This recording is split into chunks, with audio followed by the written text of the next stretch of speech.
Há versículos na Bíblia e palavras que vieram da própria boca do Senhor Jesus que muitos espíritos mais fracos e desinformados podem questionar se realmente Jesus é Deus. Por exemplo, ele disse: "Eu nada posso fazer de mim mesmo", em João capítulo 5, versículo 30. O Senhor Jesus diz 2 vezes em João capítulo 5 que não pode fazer nada de si mesmo. No versículo 19 ele diz: em verdade vos digo que o Filho nada pode fazer de si mesmo." E então, mais uma vez no versículo 30 ele diz: "Eu não posso fazer de mim mesmo, eu nada posso fazer de mim mesmo." Quando lemos este versículo pela primeira vez, podemos nos sentir decepcionados. Eles parecem dizer que Jesus era limitado em seus poderes, assim como nós. Mas se ele era Deus, se ele era Deus como ele afirmava ser, ele devia ser onipotente. Como ele pode dizer que não pode fazer nada de si mesmo? De fato, os inimigos do Evangelho já usaram estes versículos para mostrar que Jesus era apenas um homem, com todas as suas limitações da humanidade. No entanto, olhe mais de perto. Nosso Senhor não estava falando de poder físico.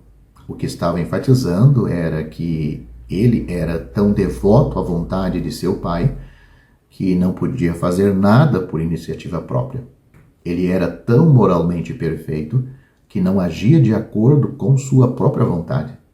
Ele não queria fazer nada além da vontade de Deus. Eu e você não podemos dizer que não podemos fazer nada. Não podemos fazer nada de nós mesmos. Muitas vezes agimos independentemente do Senhor, tomamos decisões sem consultá-lo, cedemos a tentações, totalmente cientes de que estamos pecando. Escolhemos a nossa própria vontade antes da dele. O Senhor Jesus não conseguia fazer nenhuma destas coisas. Portanto, ao invés de sugerir que Jesus Cristo era finito e fraco, os versículos provam o contrário, que ele era divinamente perfeito. Isto se torna claro quando lemos os versículos inteiros, ao invés de parar na metade e tirar simplesmente as palavras do contexto do versículo. O que Jesus disse no versículo 19 deste capítulo 5 de João foi: "O Filho nada pode fazer de si mesmo, senão somente aquilo que vir fazer o Pai, porquanto tudo o que este fizer, o Filho também faz. O Filho também semelhantemente o faz." Em outras palavras, o Filho não pode agir independente do Pai, mas pode fazer tudo o que o Pai faz. É uma afirmação de igualdade entre ele e Deus. Os anjos não podem dizer isto, nem o maior anjo no céu, ele não pode dizer que tudo o que o Pai, quando Deus faz, ele faz igual.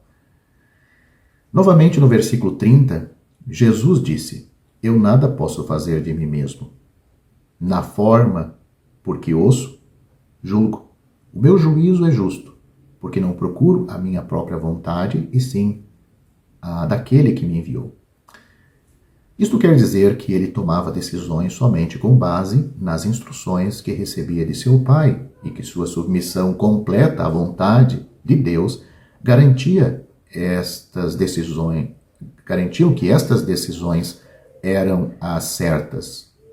Um irmão e escritor com o sobrenome Baxter, destaca que esta passagem contém 7 afirmações diferentes de Cristo declarando ser igual a Deus. Por exemplo, nós temos, ele era igual em obras, note o versículo 19, ele era igual em conhecimento no versículo 20. Ele era igual a Deus em ressurreição, versículos 21, 28 e 29. Ele era igual a Deus em julgamento, versículos 22 e 27. Ele era igual a Deus em honra, versículo 23.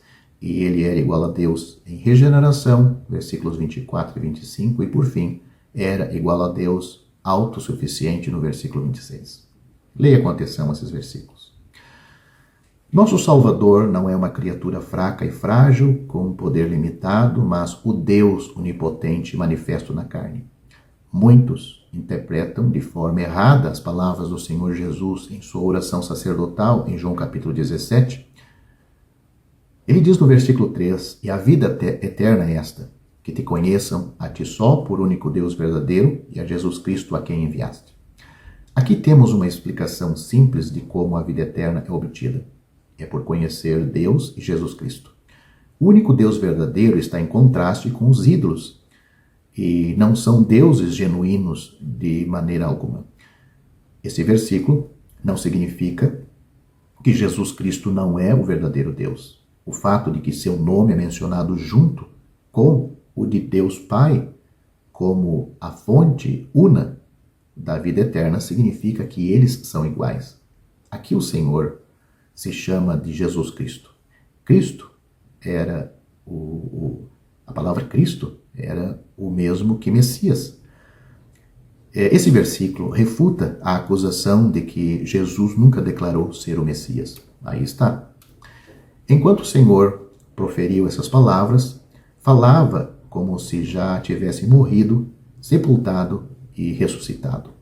Ele tinha glorificado o Pai por sua vida impecável, por seus milagres, por seus sofrimentos e morte e por sua ressurreição. Ele tinha consumado a obra que o Pai lhe confiara para fazer. A crucificação trouxe glória ao Pai. Glorificou sua sabedoria, fidelidade, santidade e seu amor. Ele se mostrou sábio, providenciando um plano pelo qual ele podia ser justo e ainda o justificador do pecador para aqueles que têm fé no Senhor Jesus. Mostrou fiel Deus, o Pai, ao Cristo glorificar o Pai. Deus, o Pai, se mostrou fiel em guardar sua promessa de que a semente da mulher feriria a cabeça da serpente. Mostrou santo, exigindo que as demandas da sua lei fossem satisfeitas pelo nosso grande substituto. Mostrou amoroso, providenciando um tão grande mediador, um tão grande redentor e um tão grande amigo para o homem pecaminoso como seu Filho coeterno. A crucificação também trouxe glória ao Filho. Glorificou sua compaixão, sua paciência e seu poder. Mostrou muito compassivo ao morrer por nós, sofrendo no nosso lugar, permitindo-se ser acusado de pecado e uma maldição por nós, e comprando nossa redenção com o preço do seu próprio sangue. Mostrou muito paciente, não morrendo a morte comum da maioria dos homens, mas submetendo-se de boa vontade a tais dores e agonias indescritíveis, como nenhuma mente pode imaginar, quando com uma palavra poderia ter convocado os anjos do seu Pai e ser posto em liberdade. Mostrou muito poderoso, suportando o peso de todas as transgressões do mundo, vencendo Satanás e despojando-o da sua presa. Um dos meios pelo quais o Filho tinha glorificado o Pai foi conceder a vida eterna a todos quantos o Pai lhe dera. Ele tinha autoridade sobre toda a carne. A palavra traduzida poder no grego aqui tem um significado de autoridade. E ele exerceu esta autoridade dando a vida eterna a certos homens, porém não a todos. Assim, no futuro, ele manifestará autoridade, poder sobre as nações e, ao mesmo tempo, dará esta autoridade aos vencedores, pois é isso que ele promete quando ele escreve a carta às igrejas em Apocalipse, no capítulo 2, versículos 26 e 27. Esta oração, aqui em João capítulo 17, do Senhor Jesus, está cheio do pensamento de dar, visto que dar é uma manifestação da existência do amor. Esta oração está permeada do pensamento de que os cristãos foram dados ao Filho pelo Pai. Você pode notar aí nesse capítulo esta realidade no versículo 2, o versículo 6, o 9, o 11, o 12 e o 24. A vida eterna que foi dada é descrita no versículo 3. Esta vida possui a capacidade de conhecer o Deus verdadeiro e o seu enviado, Jesus Cristo. Esta não é a única característica da vida eterna. As palavras vida eterna ocorrem 17 vezes no Evangelho segundo João. A primeira ocorrência está em João capítulo 3, versículo 15, e a última está aqui no capítulo 17, versículo 3. É claro que o conhecimento das pessoas divinas forma a base da possessão da vida eterna. Sem este conhecimento, nenhuma vida poderia ser possuída. Este conhecimento é singular. De fato, há muitos deuses e muitos senhores.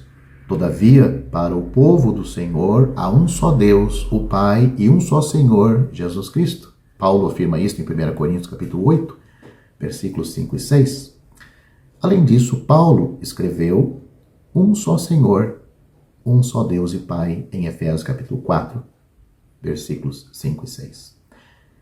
Para o cristão, o fato dos dois nomes aparecerem juntos é uma demonstração da unidade da divindade, embora isto seja pelos que procuram negar a divindade, embora isto seja rejeitado pelos que procuram negar a divindade de Cristo.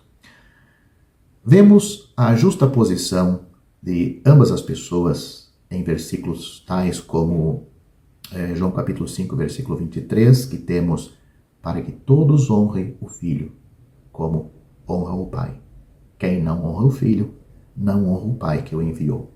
João capítulo 10, versículo 30 diz: Eu e o Pai somos um. João capítulo 15, versículo 23 diz: Aquele que me odeia, odeia também meu Pai. E 1 João capítulo 2, versículo 23 diz: Qualquer que nega o Filho, também não tem o Pai. Aquele que confessa o Filho, tem também o Pai. Aquele que nega o Filho, aqui no sentido de negar ele como o Filho eterno. O Filho eterno, porque o Pai é eterno, ele também é o Filho eterno, e se alguém nega que ele é o Filho eterno, então também não pode dizer que o Pai é eterno.